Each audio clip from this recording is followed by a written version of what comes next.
There's this misconception that following Jesus means to give up on everything that you were once doing in order to pursue him. We think that in order to follow Jesus, we have to quit our jobs and become full-time pastors, missionaries, or preachers. When John the Baptist was preaching about the Messiah's coming, he captured the hearts of the people who heard. In Luke chapter 3, it says this, "Tax collectors also came to be baptized and said to him, 'Teacher, what shall we do?' And he said to them, 'Collect no more than you are authorized to do.' Soldiers also asked him, 'And what shall we do?'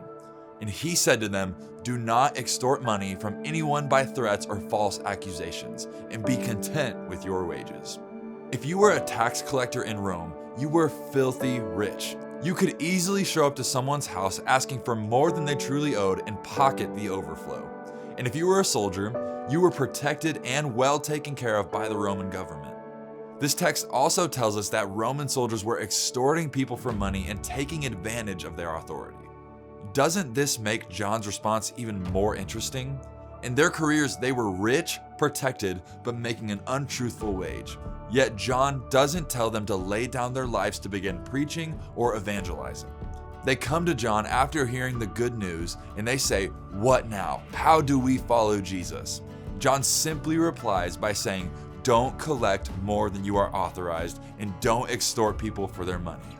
We often think that serving God has to look the same way that it looks for other people, but this can lead us to a very unhealthy pattern of comparison.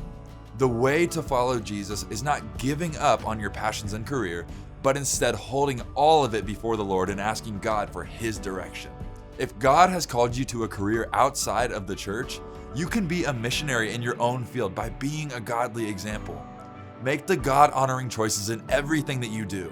People are more impacted by what is caught, not what is taught. Today, lead by example.